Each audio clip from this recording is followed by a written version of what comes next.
السلام عليكم، مرحبا بكم معايا في فيديو جديد. اليوم غنوريكم كيفاش تصاوبوا مافين بالشوكولا.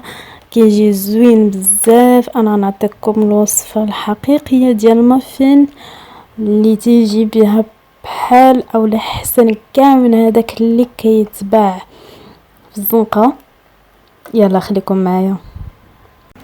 بالنسبه للمقادير، عندنا 300 غرام ديال الفورس يكون مغربل من النوعيه الجيده، عندنا 80 غرام ديال بودره الكاكاو المر، 100 غرام ديال حبيبات الشكلاط، 250 غرام ديال السكر، جوج ساشيات ديال الخميره ديال الحلويات ديال 7 غرام، جوج ديال الكيسان ديال دانون مسوس اللي بلا سكر، جوج البيضات،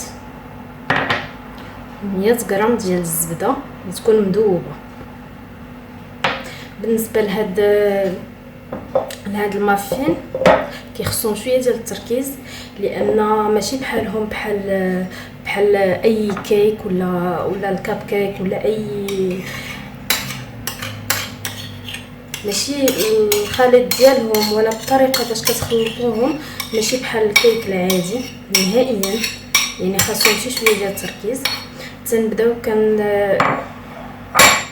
كنضيفوا هاد الكيسان ديال دانون،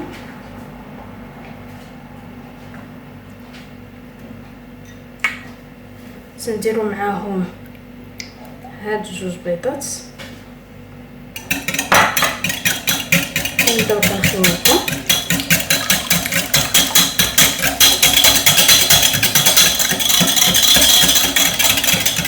ما كنستعملوش فيهم الطراب الكهربائي نهائيا، وحتى في الطريقه ديال التخلط ديالهم تتكون مختلفه على حسب الكيك العادي.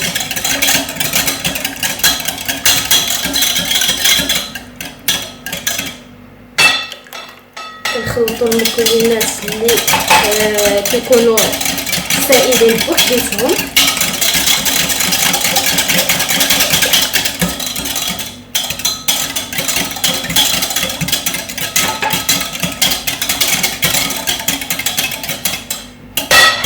وتنخليوهم على جنب،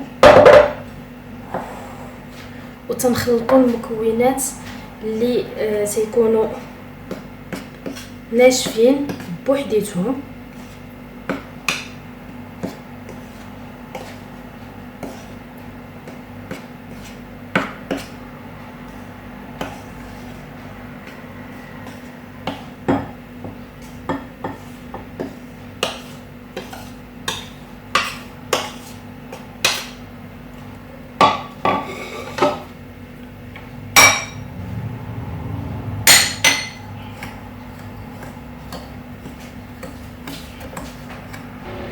من بعد ما خلطنا هاد المكونات اللي كيكونوا ناشفين بوحديتهم كنخلطوهم مزيان مع بعضياتهم.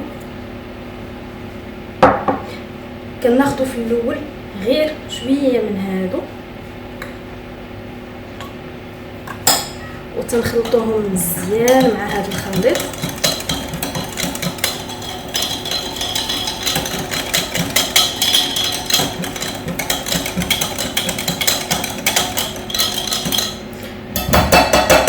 من بعد كنحيدوا علينا هذا الفوي ديالنا وتنبداو تنخدموه غير بشويه،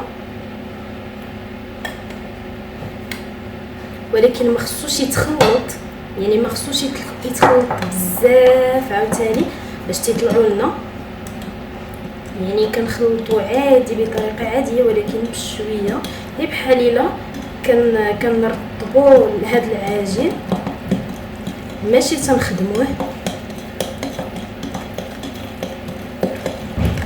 هو راه تيجي ثقيل بزاف هذا الخليط، لان المافين تتكون الطريقه ديال التخلط ديالهم اولا ديال الطياب ديالهم مختلفه على الكيك العادي. باش تيصدقوا لنا المافين الحقيقيين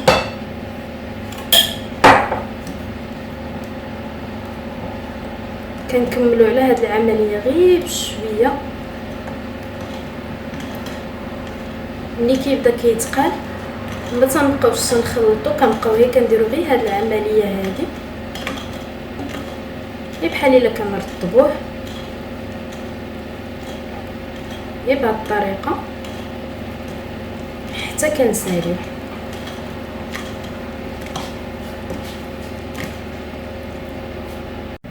من بعد ما خلطناها كيف ما شفتوا هذه هي النتيجه ديالها. كيف قلت لكم كنبقاو غير كنرطبوا غير بهذه الطريقه ما تنخدموهاش. كنزيدوا هاد حبيبات الشكلاط ديالنا وتنخلطوهم معاها غير بنفس الطريقه اللي درنا قبيله.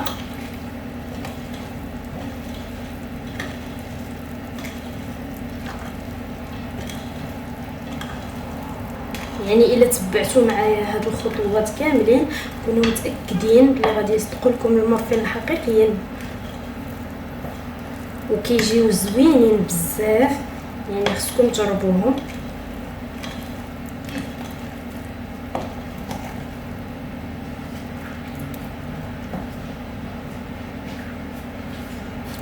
بعد ما سالينا الخليط ديالنا تنوجدوا واحد الطبسيل ديال الفرن، تنديروا فيه القوالب اللي غادي نستعملوه في المافين ديالنا. كنبداو كنعمروهم. كيف ما قلت لكم العجينه راها كتكون ثقيله بزاف، يعني خاصها ضروري انكم تصبروا معاها، ولكن النتيجه كتكون رائعه بزاف. اما تقدروا تخدموا الجيب الحلواني اولا كتستخدموا بحالي هكا بالمعلقه وكتعاونوا بمعلقه واحده اخرى. بالنسبه لقداش تقدروا تعمروهم، كتعمروا 3 على 4 من القالب ديالنا.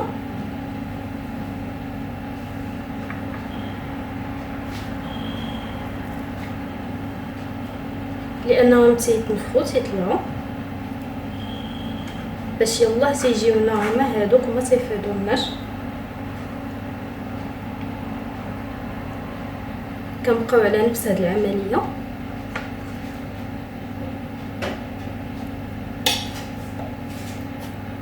من بعد ما ساليناهم تناخذوا شويه ديال هاد حبيبات الشكلاط وتنديروهم من الفوق.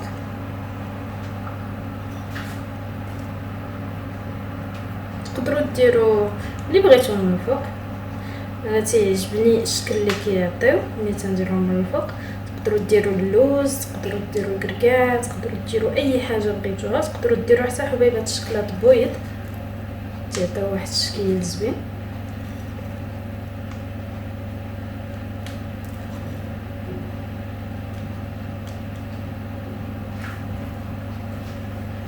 بالنسبه للفرن انا درتو على حراره 200 درجه. تيخص ملي ندخلوهم يكون الفرن ديالنا سخون بزاف، يعني واصل 200 درجه، ماشي غير بدا كيسخن. كندخلوهم للفرن مده ديال 15 دقيقه. كنديروا الفوق والتحت. ملي كنبداو نطلعوا عليهم وتلقاوهم بلي بداو شي شويه تيتحمروا من الفوق، نقدروا نهبطوا الحراره ديال الفرن ل 180 درجه حتى كيكملوا لنا الطياب ديالهم. ملي تيقربوا يطيبوا اولا ملي كيطيبوا كنشكو فيهم بانهم طابوا، ضروري ما نتاكدوا. كنقلبوهم بموس اولا بكوردون اللي بغيتو، وملي كيخرج لكم الموس اولا الكوردون ناشف كتعرفوهم بلي راهم طابوا. كيف ما شفتوا المافين ديالنا هو طلع جا زوين بزاف، كيجي غزال لا في الشكل ولا في المذاق. كنتمنى انكم تجربوه وتردوا عليا الخبر. يلا بصحه وراحه، نتلاقاو ان شاء الله في فيديو جديد.